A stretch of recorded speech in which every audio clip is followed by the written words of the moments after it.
Welcome to this flashback series featuring some of my favorite episodes from the archives discussing key ideas and teachings that take us to the heart of who we are, reveal what makes us tick, and lead us to greater freedom and well-being.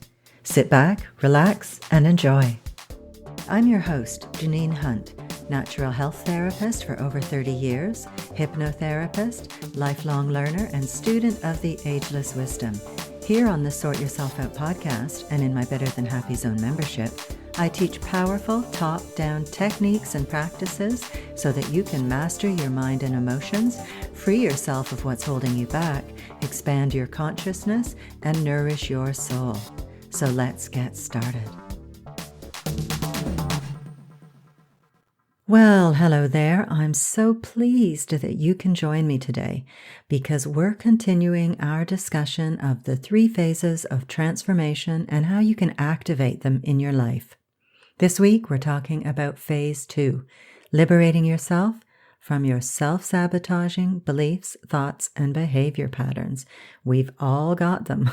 Some of them are on the surface and we're aware of them, and some are hidden in our subconscious minds. Either way, it's time to let them go, and I'm going to show you how. Okay, now I'm just going to do a quick recap of the 3 phases of transformation before we begin. Phase 1 is raising your awareness, discovering the conditioning and programming that is already installed in your being. Phase 2 is liberating yourself from your self-sabotaging beliefs, thoughts, and behavior patterns. And phase 3 is programming your mind with thoughts, beliefs, and new habits that serve your well-being and success. So I'm going to set a little scene for you. A few years ago, I was at work and a client came up to me. She was probably in her 60s, and let's just say that she was dressed for summer. And as she approached, a little voice in my head piped up and said, "Ooh, look at all that aging flesh. No one wants to look at that. Cover it up." Now, there were a few recognitions that went on at this point. 1, I heard that voice. 2, I thought, wow, that's not a nice thing to think. Bad me. 3, I had a revelation. That thought is not mine. And in that instant, I knew exactly whose thought it was. 4, I recognized it as programming that I had received as a child. And 5, I chose not to beat myself up for having such a thought in my head, but to release that thought, to disown it, and to let it go. So those first couple of recognitions are phase 1 of the 3 phases of transformation, raising your awareness. I discussed this in depth in last week's podcast, so you might want to check that out if you haven't already. I created a really useful free guide that you can download to help you become aware of the thoughts that are floating around betwixt your ears. The next few recognitions, acknowledging that the thought belonged to someone else and choosing to let it go, are phase 2. And I've got to tell you, it was a big relief to see that thought for what it was. Now, there were a couple of other thoughts that arose, like feeling annoyed that that thought had been instilled in my mind in the first place. Here again, I observed that thought and chose to let it go. So that's a good example of how we receive our programming. I heard all manner of things along those lines as a kid and didn't really think much of them at that time. In fact, I didn't really think of them at all until lately, when I hit middle age myself, and those same damaging thoughts could be applied to me. Yep, folks, those chickens are really coming home to roost now that I've hit midlife. My conscious mind thinks and knows that those ideas are crap, but hell if I don't have a mess on my hands trying to deal with them. It's kind of perverse how the mind works like that. It was all in there like a ticking time bomb, just waiting to blow up when I would be at my most vulnerable. But hey, I know that the main tenet of well-being, and personal growth for that matter, is that crap is always rising to the surface to be recognized and then let go. So today I am going to discuss 3 powerful ways that we can let go of the crap, those limiting beliefs and patterns of thought and behavior that bedevil us and hold us back, freak us out, scare the pants off of us, and all round drag us down. So let's dive in to our first powerful method to liberate ourselves. It's one I use almost every day because it's so dang effective. Now you might be thinking, holy cow, Janine, you must be really messed up if you need this every day. But I use it for phase 3 as well, programming the new thoughts and habits and behaviors that I want to instill into my energy field and into my life. So this liberator number 1 is EFT, which stands for Emotional Freedom Technique. It's also known as tapping. And the great thing about it is that it's really easy to learn and to do at home by yourself. Now, I am all about using the most effective and powerful techniques to achieve well-being and balance in life, and EFT certainly qualifies for that. It can help you clear blockages and emotional issues from your energy field in sometimes an astonishingly brief period of time. Like, seriously, it can sometimes clear up in minutes issues where years of talk therapy have failed. Now, I'm not saying that talk therapy does not have merit, because it does. If that's your therapy of choice, I applaud you for sorting yourself out. But I want us to have options, and EFT gives us a powerful way, and a very powerful way at that, to do the work ourselves, and at home in our pajamas, so we get convenience too. EFT or tapping is a form of energy medicine, and more specifically, energy psychology. Basically, what you do is this. You use a couple of fingers and you tap on the end points of the energy meridians that are used in acupuncture and traditional Chinese medicine, whilst focusing on the issue you want to resolve. And the tapping clears the short circuits that the issue created from your energy field. It also works on physical issues, since many of them have an emotional origin. And then what you do is you tap in positive affirmations related to the issue. And it's possible to get almost immediate relief from a tapping session. And I often feel elated and filled with positive energy after as little as 5 minutes of tapping. And some issues will require dealing with over a longer period of time, as many of our problems are complex and multi-layered. But the great thing about tapping is that you start out tapping on a specific issue, and then as you tap, various related issues will come to mind, and so you can tap on those too. And you end up releasing many aspects that contribute to the overall belief or problem or issue. So, for example, you may start out tapping to release a belief that money is dirty, and as you tap, a memory of your parents arguing over money floats into your consciousness. So you tap on that. Then you remember other programming you've received about money. Say, money doesn't grow on trees, or you have to work really hard for money, or money is hard to come by, or we never have enough money.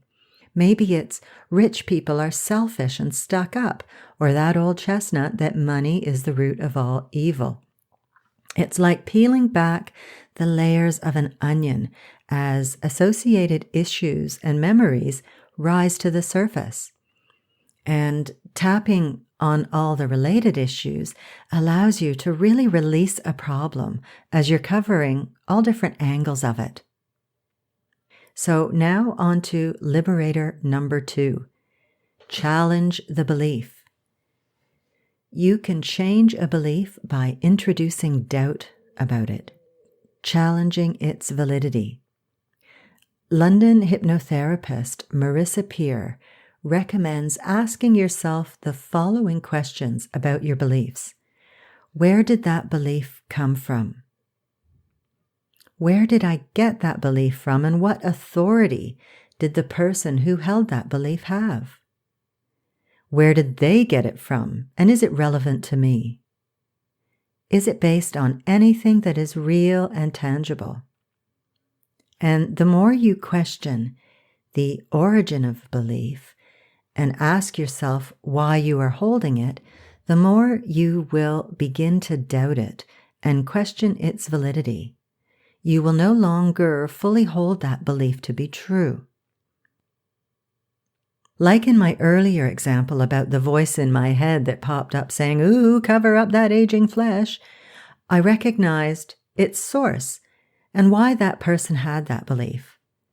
And I acknowledged that it was a powerful belief in the 1950s, and probably everyone had it, but that it was outdated today.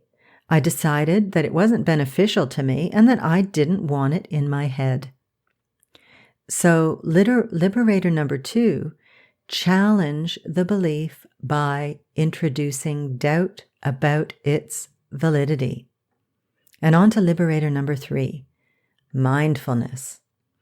Although we're talking about phase 2, liberation, mindfulness is a practice that spans all 3 of the 3 phases of transformation, and for me is one of the main pathways to achieving inner peace. It helps on so many levels. It reveals our thoughts and beliefs to us so that we can release them. It helps us to live in the present moment so that we aren't festering emotionally or mentally over things, feeling regret or shame about the past, or projecting ourselves into the future with debilitating cycles of worry. And you may be aware of the idea, and it's a biggie in the ageless wisdom, that energy follows thought. Thought is the creative force in the universe. Every single thing that has ever manifested on the physical plane, think of an invention, for example, was first a thought in the mind of the inventor. Edgar Cayce, known as the sleeping prophet and the father of holistic medicine, said that mind is the builder, that the mind is the bridge between the realm of spirit and the world of physical reality. His entire formula, which summarizes the creative process itself, is spirit is the life, mind is the builder, and the physical is the result.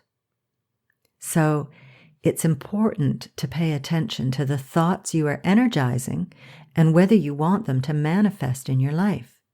You need to know that if you've got a thought that you're festering and obsessing over, you're providing it with powerful emotional energy. And it may be something that you do not consciously want to manifest in your life. But that emotional energy that you are generating over and over is in fact capable of activating that unwanted thing in your life. Because where your attention goes, energy flows. And a related concept to energy follows thought is that what you focus on grows. In the Edgar Cayce Handbook for Creating Your Future, we read, "Your mind is like a tree, and the thoughts that enter your mind are like birds. It's not so important which birds light on a branch of your tree for a moment and then fly on. What matters is which birds you allow to build a nest in your tree and make a home there." There's probably not a fleeting thought that we all haven't held at one time or another, but the thoughts that build our reality are those we feed on day after day. Wow, that's good to know, eh? So we all have a choice about what's going on in our heads. We can choose to be negative and allow negative thoughts to dominate our minds and consequently taint our lives, or we can choose to take charge of our thoughts. And I had to do this myself recently. During a routine vet visit with my beloved little doggy Twiggy, the vet found a lump that would require a serious operation. Now, a few years ago, I lost a pet during an operation, and the thought of Twiggy needing an operation filled me with fear. In the briefest whiff of a thought about the operation, the fear would overcome me automatically, and I'd feel it like a punch in the guts. It penetrated right to my core and just filled me with a sense of panic and a sense of dread. And I was able to recognize this pattern playing out in me, and I knew that I had to rewire this reaction so that when I thought about her operation, I acknowledged that it was to heal Twiggy, to make her well, to prolong her life, and that not having the operation was not an option. So I used Liberator number 2 to challenge this belief. I thought about all the people who had had anesthetic and operations and survived. I thought of my old dog Rosie, who once had to be anesthetized just to have her nails trimmed, and how she was fine afterwards.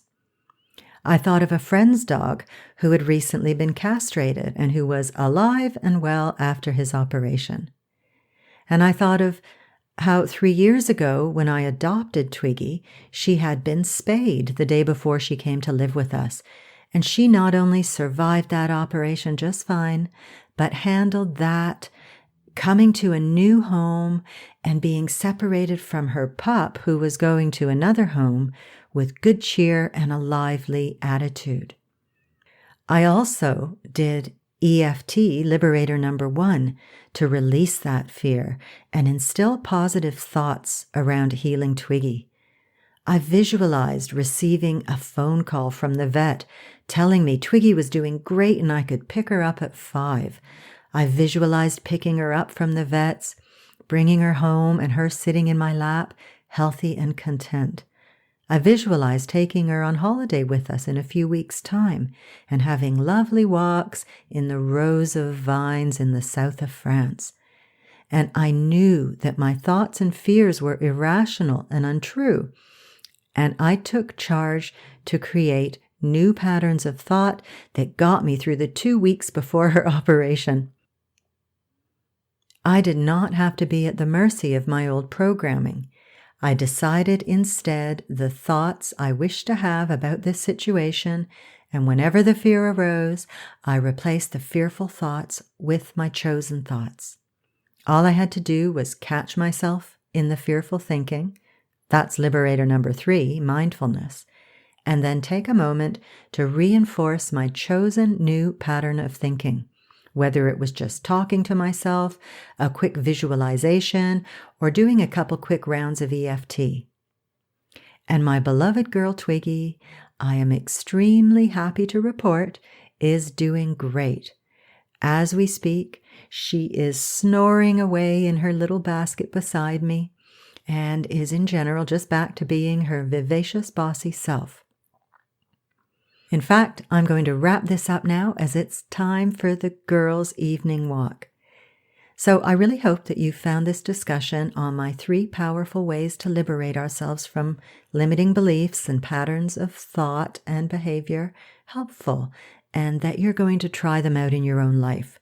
So let's just have a quick recap of those 3 ways. Number 1, EFT, emotional freedom technique or tapping.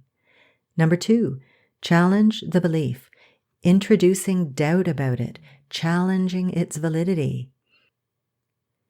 And number 3, mindfulness. Now, as I said, mindfulness helps in all 3 phases of transformation. It's a mega top-down approach. And by top-down, I mean that we are using the higher part of ourselves to manage the lower, Top-down practices have a knock-on effect that ripples out to uplift and illumine all areas of our life. Now, I'm going to be covering in depth all of these methods of liberation in future podcasts. This stuff is my bread and butter. But to get you started now, I've created a free guided meditation you can download called the Quantum Liberation Spa, where we cleanse old, stuck energies and outmoded beliefs from all levels of your being. And get this, we restore the divine blueprint of optimal function, balance, harmony, and wholeness. Nice. And we even create a powerful anchor that you can use to access your heightened state of well-being you're experiencing in the Quantum Liberation Spa whenever and wherever you want. So I want you to put aside 20 minutes of me time and get ready to refresh and rejuvenate at the Quantum Liberation Spa. You'll see a link to this below if you're listening to this on the Inspiration Cloud, or you can access it at the inspirationcloud.com/SYO3. Now, I'm going to leave you with this lovely quote from the Buddha as it sums up the importance of mastering our minds and the thoughts we allow to take root there. Here it is. The thought manifests as the word. The word manifests as the deed. The deed develops into habit, and habit hardens into character. So watch the thought and its ways with care, and let it spring from love, born out of concern for all beings. As the shadow follows the body, as we think, so we become.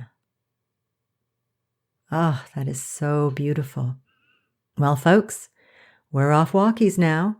Thank you so much for listening. Have a wonderful week, and I'll see you next time. À bientôt, mes amis. See you soon. Walkies! Thanks so much for listening and for sharing this podcast and for subscribing and leaving me a lovely 5-star review on iTunes. Those things really help to get the podcast out there so that it can serve more people. If you have any questions or would like me to address a certain topic, I'd love to hear from you. You can email me at info@theinspirationcloud.com. Thanks again, and I'll see you next week.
So there it is, my friend. I hope you've enjoyed my conversation with Kelly G. Wilson.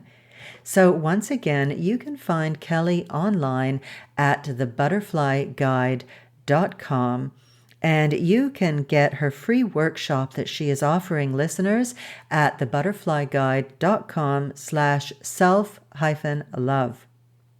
And if you're up for some more inspiration and ready to sort yourself out, don't forget to check out my Better Than Happy Zone membership that is brimming full of trainings, techniques, and practices to take your well-being to the next level.